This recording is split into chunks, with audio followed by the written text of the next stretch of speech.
Boa tarde a todos e todas. Então, espero que vocês estejam bem. E, então, vamos começar a nossa segunda aula sincrônica, nossa aula live, né? Vamos começar com alguns recados preliminares, alguns recadinhos aí gerais, para a gente poder se situar.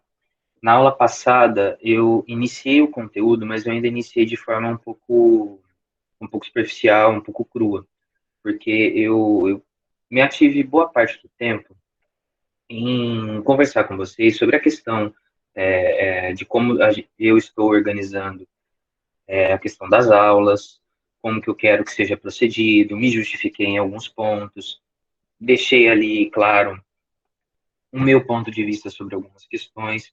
Eu espero que vocês estejam cientes de tudo isso, não que necessariamente concordem, mas pelo menos estejam cientes, porque a maneira como eu conduzo as coisas influencia diretamente na educação de vocês, tá? Novamente, me coloco à disposição para tirar dúvidas, me coloco também aberto a críticas, sugestões, a apontamentos, se vocês tiverem ideias, coisas que vocês acham que podem contribuir ou melhorar, tanto para o meu trabalho, quanto para o resultado final, que é a educação de vocês. Começando, então. Antes de eu falar sobre a atividade que eu disparei ontem no Google Classroom e começando a falar sobre o conteúdo da aula mesmo. Alguém tem alguma dúvida, né, de alguma coisa, precisa expor algo, quer que eu solucione aí alguma questão?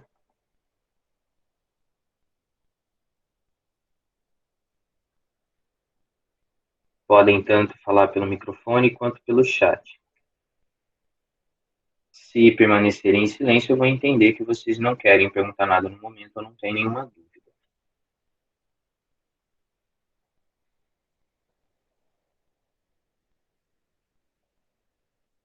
Alguém? Ninguém? Ok. Então vamos lá. Sobre o trabalho. Vou abrir ele aqui e vou projetar minha tela para vocês. Pronto. Sobre o trabalho que eu passei para vocês. É um trabalho que eu já aplico há alguns anos, justamente no segundo bimestre do primeiro colegial. E também é um trabalho que cabe até na mesma linha de aulas do projeto de vida. E talvez alguns de vocês em projeto de vida já tenham respondido algo parecido com o que eu passei. Só que são linhas de pensamento diferentes. No projeto de vida, o intuito é discutir, debater, raciocinar, pensar, filosofar que seja, sobre o seu íntimo, a sua própria vida, os seus projetos, o seu futuro, o seu presente, quem sabe até sobre o seu passado. O meu intuito com o trabalho que eu passei ontem no Classroom, aquela redaçãozinha que eu pedi para que vocês fizessem, aquilo não é necessariamente uma reflexão apenas de caráter pessoal, de qual é o meu projeto de vida, quem eu sou, no fundo das coisas. Não, não é simplesmente isso, mas é para que vocês comecem a ter uma dimensão e tentar se perceber na sociedade em que vocês vivem. Então, vou projetar a minha tela para que a gente possa acompanhar junto a atividade. Se alguém não estiver vendo a minha tela nesse exato momento, me avise, seja pelo microfone, seja pelo chat aqui do lado, tá? Então, vamos lá. Quem sou eu na sociedade em que vivo? Então, vejam, a pergunta, ela não é tão superficial, do tipo só, quem sou eu? Quem é você? Quem é o outro? Não. É quem sou eu na sociedade em que vivo? Obviamente, esse é um trabalho obrigatoriamente individual, não tem como ser feito em dupla, a menos que você, de uma maneira solidária, auxilie algum colega seu para poder enviar pelo Classroom, ou então ter acesso a essa atividade, lhe emprestando, quem sabe, o celular, o computador, a internet, ou coisa do tipo. Mas, obviamente, essa é uma atividade individual. Outro ponto importante dela, não tem certo e errado. Essa não é uma pergunta de certo e errado, do tipo, qual é o resultado da equação x mais y igual a... Não, não é uma fórmula isso. E essa questão é o tipo de questionamento quase que paradoxal que faz a gente refletir. O importante para mim, além da sua reflexão, obviamente, é o que você vai me responder, como você vai organizar a sua resposta e me mandar. Então, coisas que eu vou levar em consideração nessa resposta são, por exemplo, se você está respeitando as observações que eu coloquei aqui. Sua redação deve estar devidamente formatada conforme norma padrão. Ou seja, tem que ser uma redação bem organizada. Normalmente, uma redação, ela contém ali 3 parágrafos, às vezes 3 parágrafos, não necessariamente, mas 4 parágrafos seria o ideal, na qual o primeiro parágrafo seria introdução, 2 parágrafos de desenvolvimento e um de conclusão. 3 parágrafos eu confesso que até aceito, se eles estiverem bem fundamentados, se eles estiverem ali bem escritos. Peço aqui para que seja, obviamente, digitado, fonte Arial, número 12, e o alinhamento é a maneira como o texto fica ali quando a gente digita ele. Vejam, por exemplo, a maneira como está disposto esse texto aqui do Classroom, da atividade, ele não está alinhado. Ele não está alinhado justificado. Ele está desalinhado, porque as linhas sobram um pedaço aqui nas margens finais dele. Quando eu, por exemplo, pego no pé de algum de vocês, quando vocês me fazem textos no caderno, folha separada, coisas do tipo, e eu falo, você tem que escrever até o final da linha, você tem que aproveitar todas as margens, não se pula para outra linha sobrando espaço, salvo exceções quando a palavra não couber e você não puder fracionar ela com um tracinho. É a mesma coisa, tá? Então, o alinhamento justificado seria isso, você alinhar o seu texto nas linhas, preenchendo todo o espaço da linha. Isso é literalmente uma norma estética dos textos que facilita a leitura e também a visualização. A primeira impressão, quando se pega um texto, ela é importante, porque ela vai dizer muito do conteúdo desse texto, de como esse texto foi feito. Imaginem vocês que estão ali me entregando uma redação à mão, numa folha separada, ao invés de utilizar um papel almaço, bem tabuladinho, bonitinho, você pega uma folha sulfite qualquer, já reutilizada, amassada, com sujeiras, etc., faz ali e me entrega. Imaginem a qualidade do que está posto ali. Já é colocado em dúvida se aquilo ali, de fato, é um trabalho. Então, a apresentação, a questão estética é importante.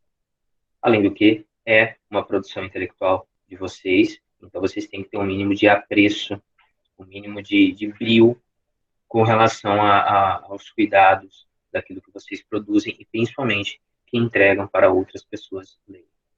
Tá? Além da Arial 12, alinhamento justificado, conter no mínimo 10 linhas e no máximo o quanto seu coração e cérebro mandarem, ou seja, não tem máximo.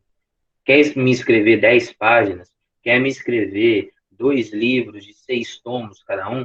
Fique à vontade. Mas o mínimo que eu estou pedindo são 10 linhas. 10 linhas para quê? Para que você me apresente uma linha de raciocínio respondendo esta questão aqui. Quem sou eu na sociedade em que vivo? Ou seja, não é simplesmente quem é você, nome, número, série, RG, CPF, tipo sanguíneo, conta bancária, senhas, por favor. Não, não é nada disso. É quem é você na sociedade em que você vive. Ou seja, eu quero que vocês já vão adquirindo a dimensão dos fatos de que vocês são pessoas e ocupam um espaço na sociedade. Não necessariamente só um espaço físico, mas um espaço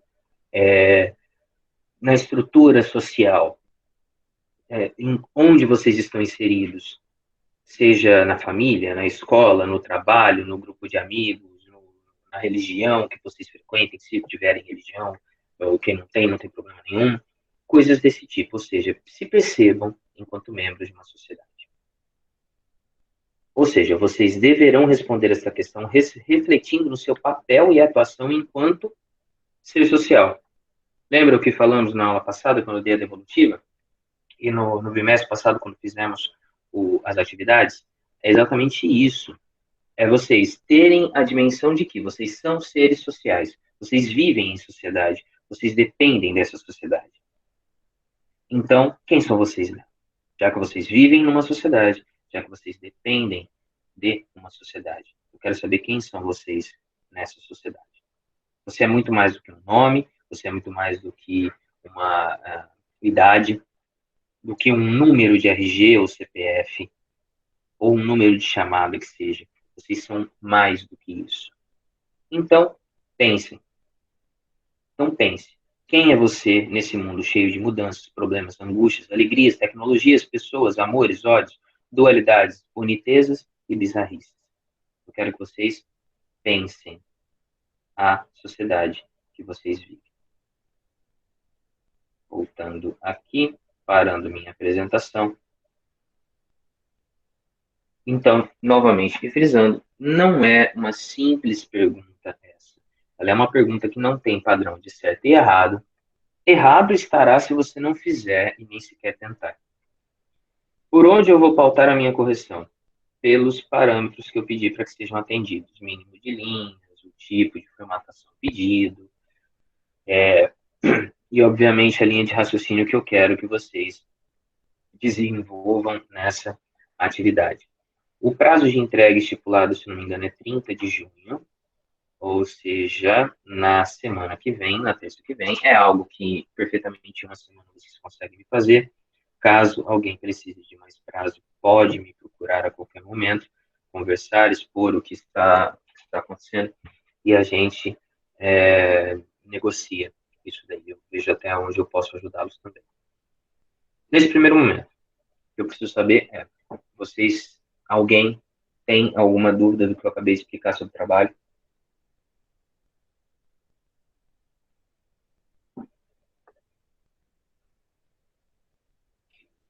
Podem ficar à vontade para perguntar. Às vezes eu falei rápido demais, às vezes eu falei de maneira complicada e vocês perderam uma parte.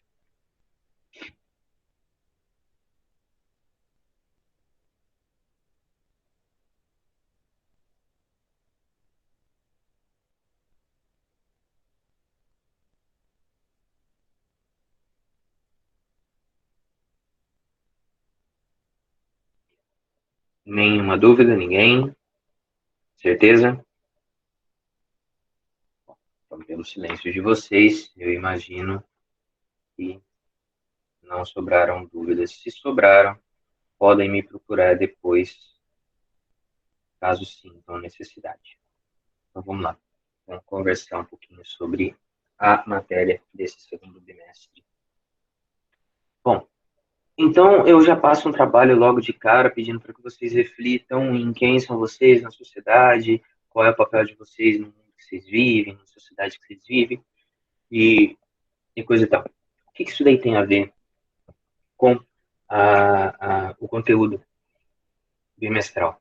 Tudo. Obviamente que eu não ia fazer uma insanidade de passar um trabalho que não tem a ver com a minha matéria e nem com o conteúdo que a gente está seguindo. A questão é, o que nós vamos estudar nesse segundo bimestre é justamente uma continuidade do primeiro.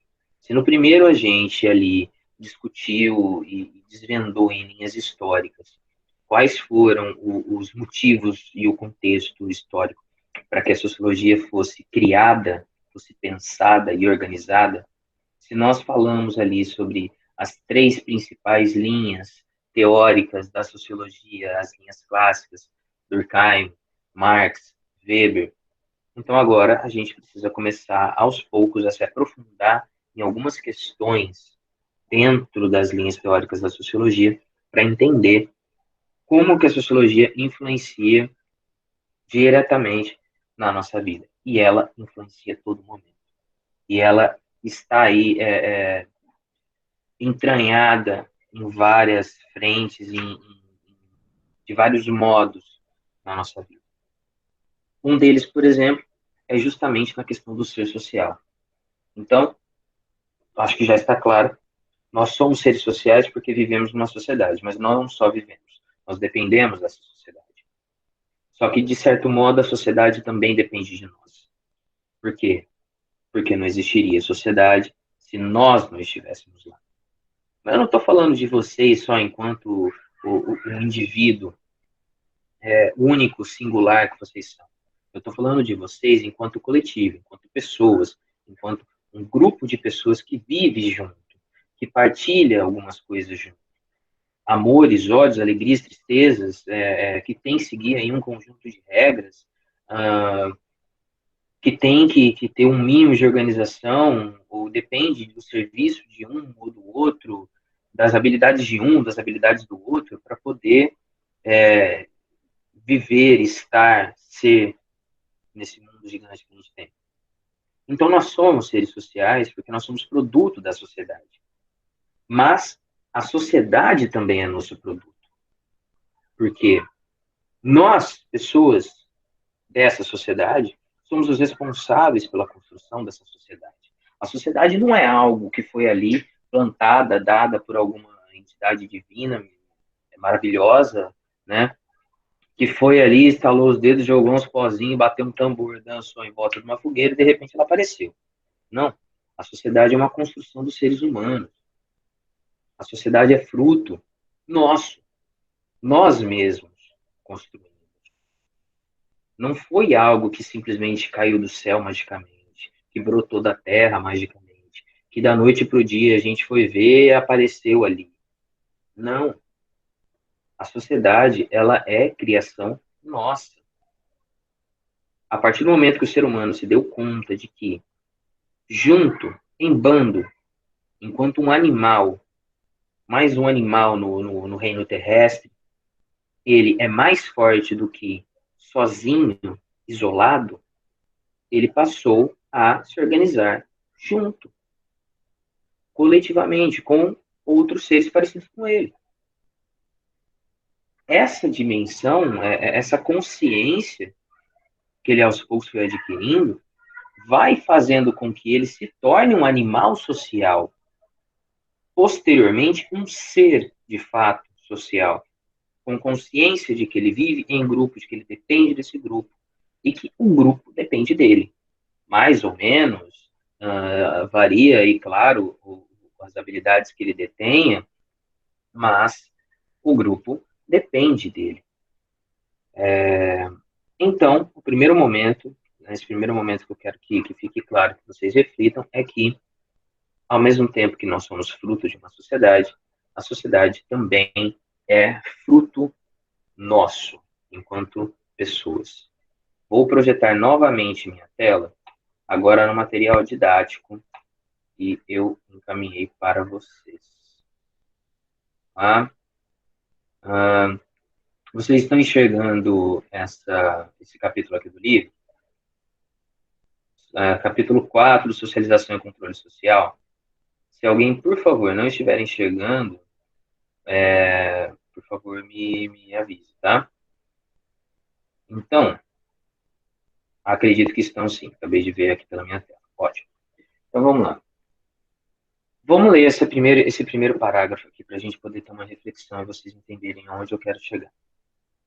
É provável que em algum momento de nossa vida, apesar de sermos seres únicos, indivíduos racionais, atores ativos na sociedade e nos grupos nos quais estamos inseridos, agimos e reagimos de modo muito semelhante a outros indivíduos. Como explicar que comportamentos e reações sejam similares, apesar da individualidade de cada um? como entender que pessoas com as quais não estabelecemos nenhum contato pessoal compartilhem as mesmas opiniões e os mesmos comportamentos na sociedade? Então, o que outro paradoxo para nós pensarmos, né? O que está sendo perguntado aqui logo nesse primeiro parágrafo, basicamente, é como que a gente explica que pessoas que nós nem sequer conhecemos, não sabemos da existência, e elas também não sabem da nossa, elas tenham ali comportamentos e reações similares, parecidas com a nossa. Como que a gente explica isso? Como que é possível isso? Que nós não tenhamos nenhum contato com algumas pessoas, mas elas possuam maneiras de agir, de pensar, de reagir, de estar no mundo, que são muito parecidas da nossa, ou às vezes são idênticas às nossas.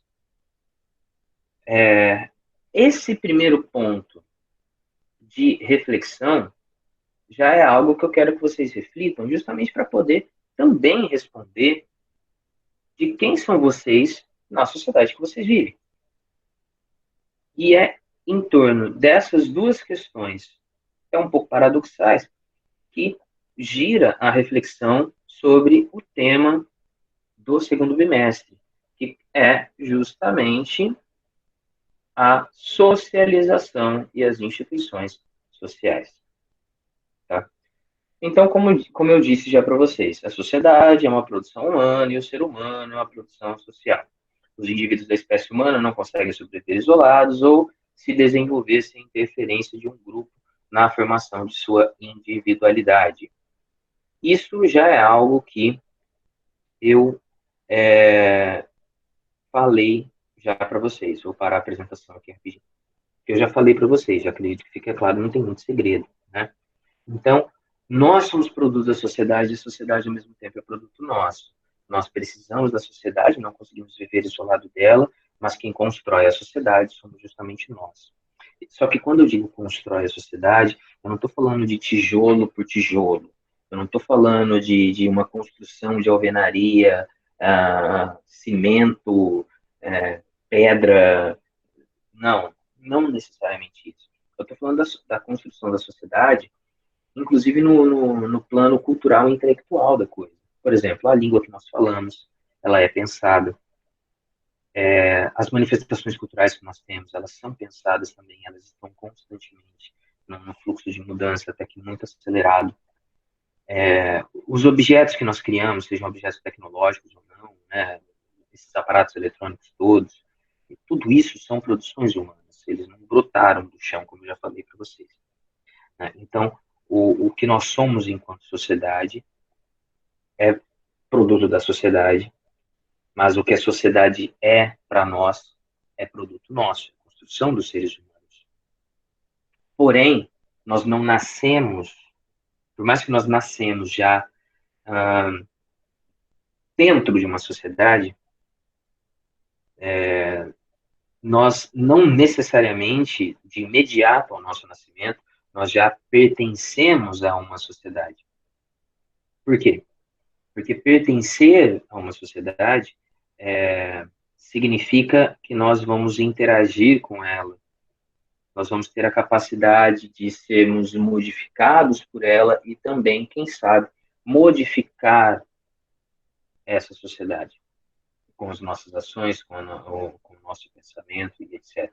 Então, um bebê recém-nascido, acabou de nascer, obrigatoriamente ele já pertence a uma sociedade? Pelo fato dele ter nascido de seres humanos e já está ali recebendo os cuidados, de certa maneira sim. Só que ele não consegue ainda interagir em sociedade. A interação em sociedade vai depender, primeiramente, do desenvolvimento cognitivo dele, cognitivo e motor dele, né? Porque um bebê não consegue nem sequer se sustentar em pé, ficar que seja de quatro para engatinhar, quanto mais falar, pensar, né? Fazer um gesto indicando, ó, quero água agora, ó, preciso ir no banheiro, tô com fome. Não, ele não vai conseguir isso. Então, o que ele faz é uma resposta imediata do corpo, uma questão biológica, que é chorar. Ele sabe não, né?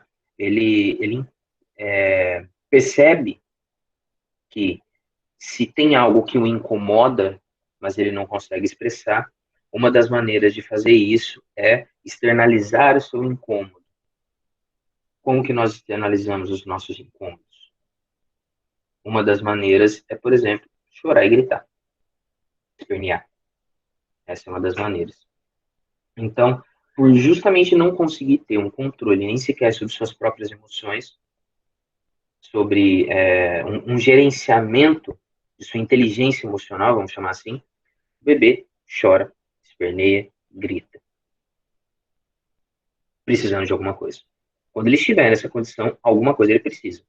Ou ele está lá todo cagado, ou ele está todo mijado, ou ele está morrendo de fome, está com frio, está com calor, ou tem algo incomodando ele pode estar com febre, pode estar com alguma dor, não sei, tem algo que o incomoda. Justamente quando busca-se acabar com esse incômodo, a resposta automática do organismo é o silêncio. Então ele se cala. Veja, por exemplo, se o bebê está com fome, você vai lá, enfia a mamadeira nele. Ele começa a se alimentar, começa a mamar. Você tira abruptamente, né, bruscamente, sem aviso prévio, a mamadeira. Resposta automática: chorar, gritar, espernear. Você devolve, ele vai se calar, porque a necessidade fisiológica dele está sendo atendida. A sensação de limpeza, o incômodo de estar ali cagado, mijado, tal. Você vai lá, até você limpar e acomodar ele perceber que ele está confortável, limpo, que acabou o incômodo que estava ali na sua região genital, né, da fralda suja, dos panos sujos, etc. Enquanto não acabar esse incômodo, a resposta automática do organismo não acaba. Então, isso é uma interação ainda muito rudimentar, ainda é uma coisa quase que pré-histórica, né? Mas é uma resposta automática de um organismo que não está desenvolvido ainda para interagir com outros seres humanos. Então, ele não tem ainda a capacidade de abrir a boca e falar: olha, preciso do banheiro, estou com fome, tenho frio, tenho sede. Não, ele ainda não consegue isso. Ele vai conseguir isso como? Ele vai conseguir isso sendo ensinado para isso. E é aí que entra a socialização. O que é a socialização? A socialização, ela nada mais é do que um processo de ensino de como viver, de como se comportar numa sociedade. Uma coisa simples, uma coisa simples. Ensinar a falar. Tá, mas ensinar a falar o quê? Óbvio, a língua que os pais falam, a língua que as pessoas que cuidam dessa criança falam. Então não vai adiantar de nada você ensinar a criança a falar russo se você não falar russo. Não vai adiantar nada você ensinar a criança a falar mandarim se a sua língua natal é o inglês. Então você tem que ensiná-lo princípios de comunicação básica para que ele comece a fazer a relação correta da comunicação, das palavras, dos significados, dos sentidos das coisas, para conseguir se expressar. Para que, de preferência, ele não precise mais ficar gritando, esperneando, chorando quando precisar de alguma coisa. Tanto é que os que têm um irmão mais novo, ou cuidam de crianças mais novas, têm contato com crianças mais novas, sabem. Uma coisa é você tolerar, por exemplo, um bebê recém-nascido, poucos meses de vida, gritando, esperneando, chorando. Ainda assim é muito incômodo para nós, mas uma coisa é você tolerar isso. Outra coisa é você tolerar esse tipo de comportamento de crianças mais crescidas, que já tem ali um mínimo de autonomia para dizer se está com fome, com sede, se precisa ir no banheiro, etc. Então, por exemplo, eu tenho uma filha de 6 anos em casa. Toda hora eu preciso falar para ela, falar, não grite, fale. O que você quer?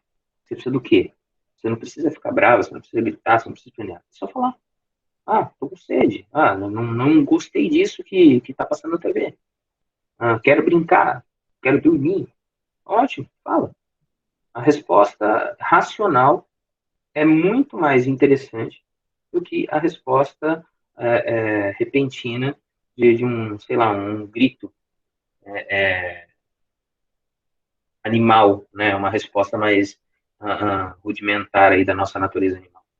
Ou seja, ensinar o ser humano a ser um ser humano, ensinar o ser humano a viver numa sociedade, mostrar para ele que ele não é um bicho do mato, ele não é um bicho que está ali isolado, rosnando, precisando atacar para poder comer, caçar para poder comer. Não, basta abrir a geladeira.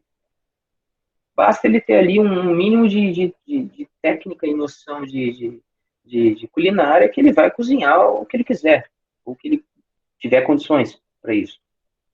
Então, é ensiná-lo a viver numa sociedade. Isso é a socialização. Só que a socialização, ela não acontece de uma hora para outra. A socialização é um processo que ela se inicia a partir do nascimento e ela vai se estender por toda a vida. Por toda a vida vocês estarão aprendendo coisas novas. Por exemplo, a gente está aí nessa merda dessa pandemia, né? Tá. Então, um monte de gente que nunca nem sequer teve um celular na vida, de repente se viu obrigado a estar aí com uma nova tecnologia nas mãos, aprender a fazer uma videoconferência, a gravar vídeos, a disponibilizar no YouTube, porque precisa disso, porque está sendo cobrado a trabalhar, porque tem assuntos a resolver e a distância que foi imposta por conta do controle sanitário para conter essa doença e espalhar esse vírus, faz com que você não possa sair de casa, ir para o seu ambiente de trabalho comum e tal. Né? Então, você está tendo que se adaptar. Se você nunca teve o contato disso, como é o meu caso, por exemplo, eu nunca precisei gravar aulas, eu usava o YouTube para, no máximo, assistir um vídeo ou outro, seguir um canal ou outro. Agora, por exemplo, o professor que vos fala tem um canal no YouTube. Não que eu me orgulhe disso, mas eu tenho. E eu tenho porque é uma ferramenta que eu necessito para poder disparar os vídeos que nós estamos gravando como esse de agora, para que outros alunos possam assistir, para que chegue aos outros alunos. Justamente porque é um momento diferente, um momento adverso, e ele exige um pouco mais de cuidado e outros mecanismos para poder se chegar nos resultados minimamente satisfatórios que se queira chegar. No caso, a educação de vocês, né? Manter o mínimo de qualidade, minimizar danos. Então, a todo momento a gente está aprendendo. Não importa a idade que você tem. A todo momento. Tudo bem, Kaique, pode sair. Vai lá, se cuida. Você nasceu, a partir do momento que você nasceu, você já é bombardeado com uma série de informações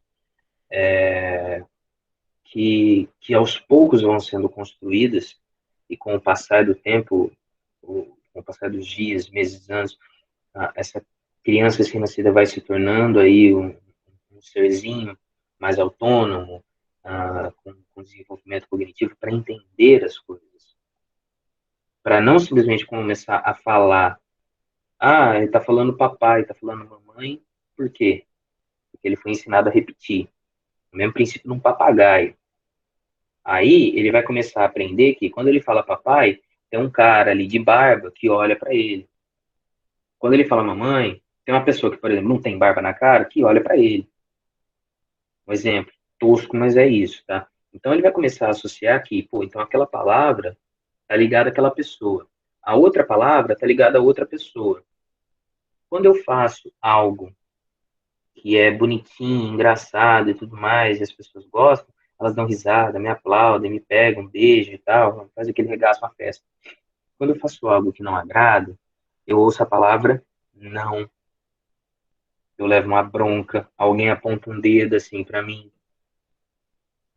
Então, as primeiras associações do desenvolvimento cognitivo são justamente essas. Entender, por exemplo, o princípio entre certo e errado, o pode e não pode, o que é bom ou o que é ruim, quem é quem. Entender que, por exemplo, aquele líquido maravilhoso que te mata a sede, como esse que está dentro dessa caneca, e toda hora você pede porque a boca está seca, o nome dele é água. Quando você quiser água, basta pedir água. Não precisa gritar, não precisa espernear. Então são coisas básicas, o beabá básico da coisa. Conforme o tempo vai passando, Você vai aprendendo, por exemplo, regras gramaticais, que numa redação, por exemplo, você tem que fazer ali 4 parágrafos.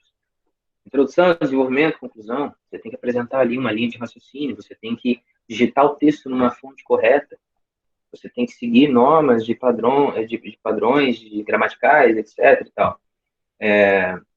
Você aprende que você tem que andar na calçada, se você for um pedestre, e não na rua, porque é um risco para a sua saúde, quanto para a saúde dos demais, fora toda a questão da organização do trânsito. Então, você aprende um conjunto de regras que vai fazer com que você esteja melhor inserido dentro de uma sociedade. Vou voltar para a apresentação, que eu preciso mostrar um ponto interessante para vocês. Vamos lá. Aqui. Tá. Bom, então, a socialização, ela seria o quê?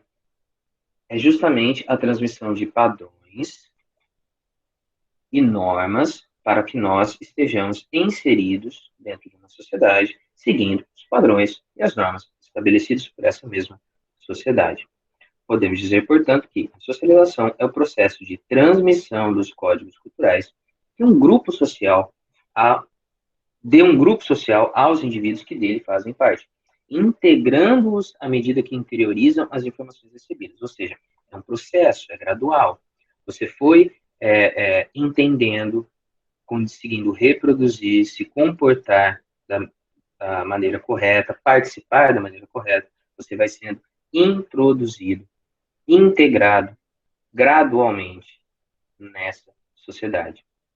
Tanto que, de início, as crianças, elas têm ali muito pouca autonomia, inclusive para construir coisas, conhecimentos, autonomia para fazer as coisas sozinhas e tal.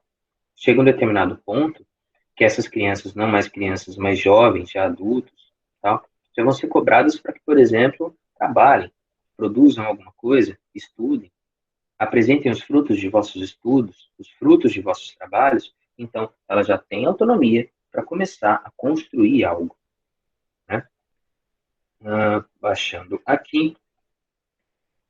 Então,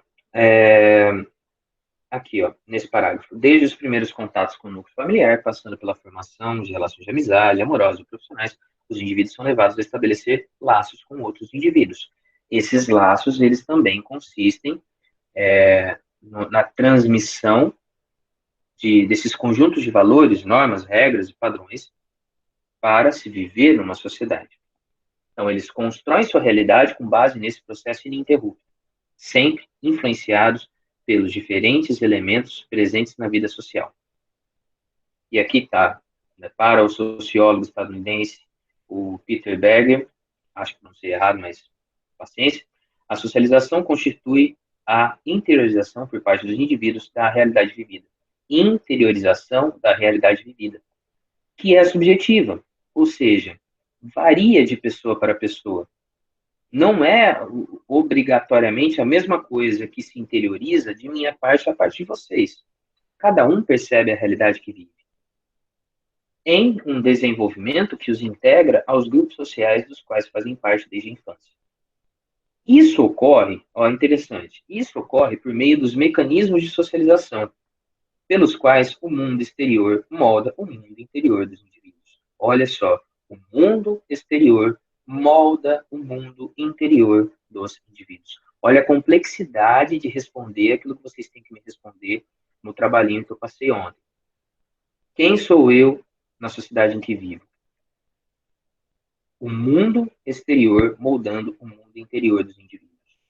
Pense. Quais são os mecanismos? Esses mecanismos de socialização. São 3. Aqui, ó. Aprendizagem, imitação e identificação. De novo, aprendizagem, imitação e identificação. Esses são os 3 mecanismos da socialização. Através desses mecanismos, nós vamos sendo socializados e também socializando outros indivíduos. Não necessariamente esses mecanismos acontecem nessa ordem como está disposto aqui. Primeiro a aprendizagem, depois a imitação, depois... Não. Normalmente, até, a imitação vem primeiro do que todas as outras. Depois vindo, em sequência, a identificação, por último, a aprendizagem. É uma sequência lógica essa que eu apresentei para vocês, primeiro imitação, depois identificação, depois aprendizagem, porque dentre todas essas, a imitação ela é aquela mais fácil de fazer. Basta você ter um ponto de referência, que pode ser, sei lá, o seu pai, sua mãe, a pessoa que te criou, por exemplo, ou a pessoa que você cresceu junto, admira, gosta, etc. E ela faz as coisas de determinado jeito. Automaticamente você vai lá e você quer repetir aquilo para poder estar cada vez mais conectado e mais próximo possível dessa pessoa que para você é uma pessoa querida, uma pessoa amada, é alguém que você admira, é alguém que você queria ser, sei lá, quando crescesse. Então, você imita esses padrões. Essas coisas que ela faz, você imita. Identificação é quando você se identifica com algo que está sendo feito. Você, por exemplo, vê alguém agindo de uma determinada maneira, pensando de uma determinada maneira, agindo, sei lá. Você olha para aquilo, mesmo que talvez você não conheça pessoalmente a pessoa, mas você de alguma maneira a admira, você vê nela um, um ponto de destaque, a acha interessante por algum motivo, não interessa qual, mas algum motivo. Então você se identifica com aquilo que está sendo feito. Se identificando com aquilo, você interioriza esse padrão. Interiorizando esse padrão, você passa a reproduzi-lo. Você passa a agir dessa maneira. Por quê? Porque o fulano de tal, uma pessoa que eu gosto muito, faz assim. Então, vou fazer assim também. O processo de aprendizagem, ele de todos, ele é o mais complexo. Por quê? Porque a aprendizagem, ela exige, antes de mais nada, a questão do entendimento. Então, você tem que entender aquilo que você está aprendendo. Do contrário, você não aprendeu. A partir do momento que você entendeu aquilo que você aprendeu, você tem também condições de explicar, de reproduzir, ou então de criar em cima disso que você aprendeu. A aprendizagem, ela precisa do ensinamento. Tanto que, quando a gente se refere à questão educacional, a gente se refere a um processo chamado processo ensino-aprendizagem. Então, ensina-se para que o resultado seja aprendizagem. Ensina-se para que alguém aprenda. Alguém ensina, alguém aprende. Normalmente, todos estão ensinando e todos estão aprendendo mais ou menos, pouco ou muito que seja. Então, por exemplo, seria mentira da minha parte se eu dissesse que com os meus alunos, dando as minhas aulas, conversando com vocês, eu não aprendo nada. Eu aprendo. Eu aprendo. Muitas vezes, a depender da situação, eu tiro dúvidas. Um aluno que sabe muito mais de tecnologia do que eu vou perguntar alguma coisa para ele, de repente. Ou então eu estou lá dando uma aula, o cara vem e complementa com um assunto que ele entende, uma matéria que ele leu, algo que ele gosta e que eu não sabia.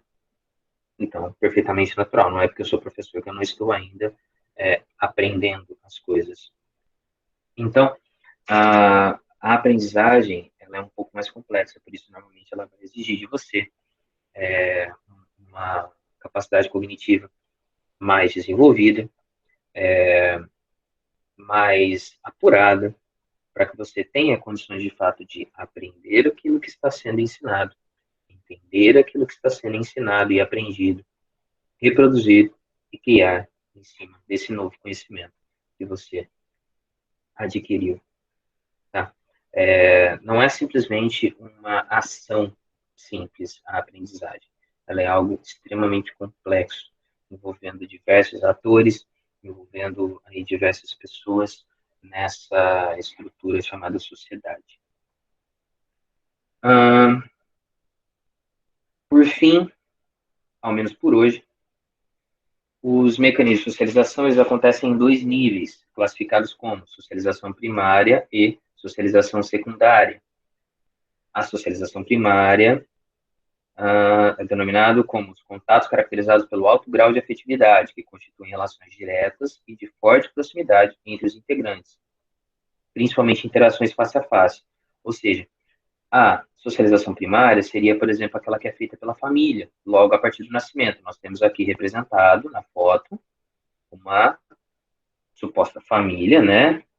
Provavelmente pai, mãe e o seu filhinho, e na qual essa criança aqui está justamente na fase de socialização primária. Por quê? Porque na socialização primária existe um alto grau de afetividade e conexão entre os indivíduos. O laço afetivo emocional é o principal integrante para haver a socialização. Você está ali lidando com pessoas que te amam e que você ama, pelo menos no plano mais perfeito e ideal seria isso, e você está aprendendo com elas e também ensinando elas, né? É nessa fase que os indivíduos internalizam suas experiências e estabelecem, na maioria dos casos, relações sólidas e permanentes. Na maioria dos casos, né, existem famílias que se desfazem, existem pessoas que talvez um dia você quis bem e hoje você não pode nem ver na frente, senão se atropela, não tira a razão de ninguém para pensar assim. Assim, tornam-se parte de um contexto social. Isso ocorre principalmente na infância, e a família é o melhor exemplo de uma socialização primária. E, aqui, a socialização secundária pode ser entendida como a socialização iniciada ao final da infância. Por quê? Porque a socialização secundária, ela não necessariamente possui um vínculo mais próximo, um vínculo afetivo tão íntimo e tão sólido quanto a primária, que é feita principalmente na infância. A socialização secundária, ela muitas vezes é muito mais técnica. Por exemplo, a socialização secundária já é aquela que acontece na fase em que a criança vai para a escola. Seria a vida escolar desse aluno. Não a parte das amizades, os coleguinhas de sala, não isso. A parte técnica mesmo, do ensino e da aprendizagem. Então, ele está aprendendo ali conteúdos técnicos, científicos, filosóficos. Ótimo, ele está aprendendo com quem? Com um profissional da área. Ele não está aprendendo com o pai e com a mãe dele. Ele está aprendendo com um professor, ele vai tratá-lo como professor, ele será tratado como aluno, então algo mais técnico. O trabalho, ele vai ali para uma empresa, ele vai ser ensinado alguma função. Então, ele pode ser extremamente amigo das pessoas que estão ali, mas durante a sua parte ali de trabalho, ele vai ser tratado como um funcionário. E se ele está lidando ali com patrões, com gerentes, com colegas de trabalho, ele vai ter que lidar de maneira profissional com a coisa. Então, a socialização secundária, ela é muito mais técnica, muito mais específica, sem ter essa obrigatoriedade do laço afetivo ligado aqui, ó. Diferentemente da socialização primária, os agentes são mais diversificados, sua atividade na adaptação do indivíduo ao grupo em questão está relacionada às escolhas e às situações sociais experimentadas pelos elementos envolvidos. Ou seja, por ser algo muito mais técnico, menos afetivo, ele vai, por exemplo, ocorrer em locais de trabalho, em grupos de amigos, práticas esportivas em grupo, etc. Na questão do grupo dos amigos, existe um grande porém aí, porque nós bem sabemos que as amizades, elas são decisivas na nossa vida, né? Principalmente em momentos assim que a gente está na fossa, a gente está precisando de ajuda e coisa e tal. Então isso rola uma conexão afetiva, uma conexão emocional muito forte e é extremamente importante. É extremamente importante. Difícil você assim conhecer alguém que não tenha absolutamente nenhum amigo. E se de fato existe essa pessoa, talvez até existam pessoas assim, elas são pessoas provavelmente muito deprimidas, são pessoas provavelmente tristes, com o seu emocional comprometido, justamente por não conseguir lidar minimamente com nenhum outro ser que a conecte, que ela se identifique, que tenha ali um gosto parecido dela, ou que ela queira sequer ali possuir um laço afetivo com ninguém. Então, os amigos, eles podem transitar tanto da fase da quebra da infância, daquela dependência absurda dos pais, etc., quanto para a parte da socialização secundária, um pouco mais técnica. Com os amigos, por exemplo, você vai desenvolver a maioria dos seus gostos, aquilo que você gosta, aquilo que você não gosta, a maneira de você agir, quem você quer ser, a imagem que você quer construir para si mesmo, coisas que você já começou a construir lá na infância com seus pais. É com os amigos, justamente com eles, que você vai moldando isso e transformando isso cada vez mais. Então, rola, assim, muito essa questão da conexão afetiva entre amigos. Mas não tanto e não necessariamente como na socialização primária por parte da família. Porque a partir do momento que você nasce, está inserido no mundo, você não é criado por grupo de amigos. Você é criado por sua família, né? Sua família pode ser de pais adotivos, sua família pode ser de pais biológicos, não interessa. É família. São as pessoas que vão ser responsáveis por você, que vão te alimentar, que vão pagar contas por você, que vão se responsabilizar por você, que vão ter que cuidar de ti quando você estiver doente e coisa do tipo. Então, vai haver uma conexão muito forte sentimental aí. Bom, por hoje nós avançamos bastante. Semana que vem eu vou continuar a partir de agentes de socialização e nós vamos conversar um pouquinho sobre a diferença entre instituição social e grupos sociais. Faltam 3 minutos ah, para as 3 horas, 2 minutos agora.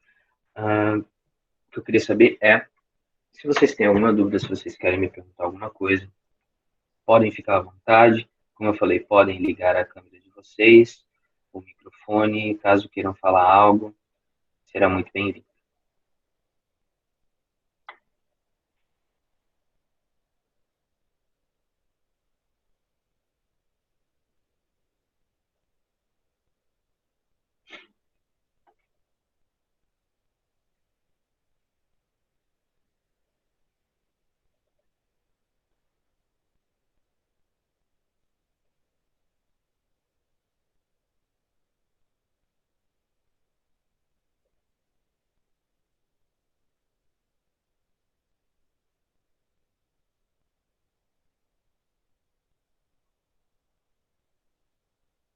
Ninguém tem nenhuma dúvida, pessoal?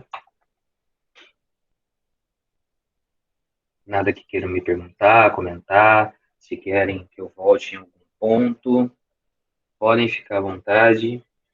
Eu já falei aí por mais de 40 minutos.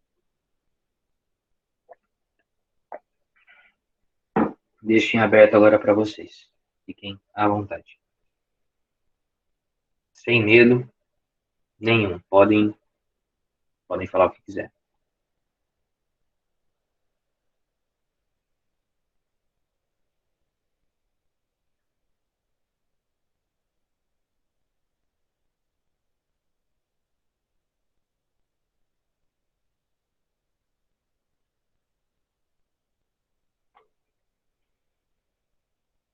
Dezin, qual que é o seu nome, filho? Não entendi isso daqui. André. Senhor André, na aula passada, o link deve estar lá no grupo, inclusive, da aula, no canal do YouTube também, que eu tive que criar. Na aula passada a gente conversou sobre como que eu vou organizar as questões, sobre o Google Classroom, respondi algumas dúvidas, poucas, e eu iniciei o assunto da aula de hoje, na verdade, retomando o bimestre passado, falando das atividades que eu já tinha passado, tanto as pesquisas quanto a avaliação ali, que foi aquela produção textual sobre o ser social. Então, a aula passada ela foi em torno disso, não variou muito. Não. O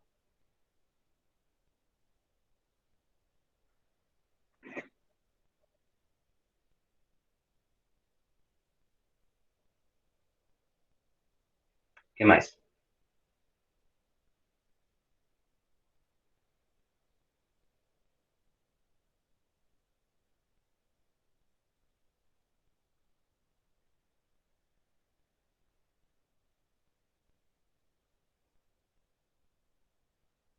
Lorena, Natiele, Anaísa, Cauane, Eduardo, Ariane, Sara, Anabelle, Luísa. Se tem alguma dúvida, queridos, podem perguntar. Luísa, nenhuma dúvida.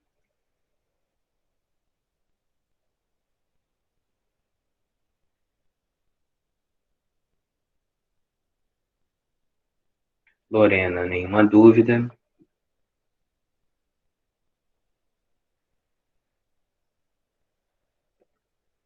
Anabelle, nenhuma dúvida.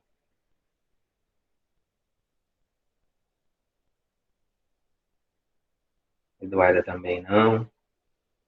As dúvidas aparecem, viu, Eduarda? Pode ficar tranquilo. Natiele também não. Sempre assim.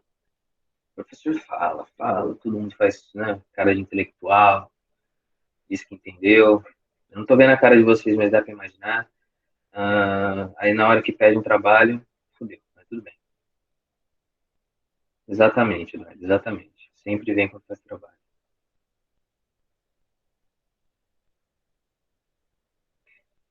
Meninas, nenhuma dúvida, nenhuma mesmo. Podemos encerrar então? Vou entender se vocês permanecerem em silêncio que está tudo tranquilo por hoje.